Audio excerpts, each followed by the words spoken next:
মেহেরপুরে shallow engine চালিত অবৈধযান একটি পটাং আরেকটি থেমে থাকা পটাং গাড়ির ধাক্কায় তন্ময় নামের এক হেলপারের মৃত্যু হয়েছে। আজ বৃহস্পতিবার সকালে মেহেরপুর কুষ্টিয়া আঞ্চলিক মহাসড়কের আকুবপুর নামক স্থানে এই দুর্ঘটনা ঘটে। নিহত তন্ময় আকুবপুর মাঠপাড়া গ্রামের ইকলাস হোসেনের ছেলে। খবর পেয়ে নিহতের মরদেহের প্রাথমিক সুরতাল প্রতিবেদন করেছে পুলিশ। নিজে দেখুন, অন্যকে দেখাতে ভিডিওটি শেয়ার করে আমাদের সাথেই থাকুন। স্থানীয়রা জানিয়েছে, গাংনী উপজেলার মটমোড়া ইউনিয়নের আকুবপুর গ্রামের সাধন ও বাঁধন দুই ভাই স্থানীয় জোয়ারদার ইটভাটার দুটি শ্যালো ইঞ্জিন চালিত অবৈধযান পটাং গাড়ির চালক।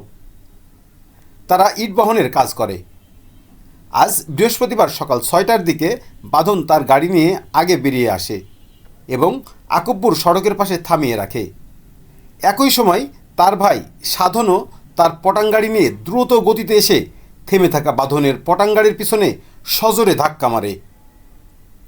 এতে গাড়ির সামনের গ্লাস ভেঙে চুরমার হয়ে যায়। এ সময় গাড়িতে বসে থাকা সাধনের সহকারী হেলপার তন্ময়ের গলায় ভাঙ্গা গ্লাসের টুকরো ঢুকে পড়লে সে মারাত্মক আহত হয়। স্থানীয়রা দ্রুত তাকে উদ্ধার করে কুষ্টিয়া জেনারেল হাসপাতালে নেওয়ার পথে তার মৃত্যু হয়। খবর পেয়ে কুমারডাঙ্গা পুলিশ ক্যাম্পের ইনচার্জ এসআই খায়ের নিহত তন্ময়ের মরদেহের প্রাথমিক সুরতাল প্রতিবেদন করেছে। স্থানীয় কয়েকজন জানিয়েছেন, শ্যালো ইঞ্জিন চালিত অবৈধযান পটাং গাড়ির চালক সাধন বেপরোয়াভাবে গাড়ি চালায়। সে কিছুটা উশৃঙ্খলভাবে গাড়ি চালানোর ফলে তার গাড়ি দেখলেই সড়ক থেকে অনেকেই সরে যায়। গাংনী থানার অফিসার ইনচার্জ ওসি বানী ইসরাইল জানিয়েছেন, দুর্ঘটনায় একজনের মৃত্যুর খবর পেয়ে ঘটনাস্থলে পুলিশ পাঠানো হয়েছে।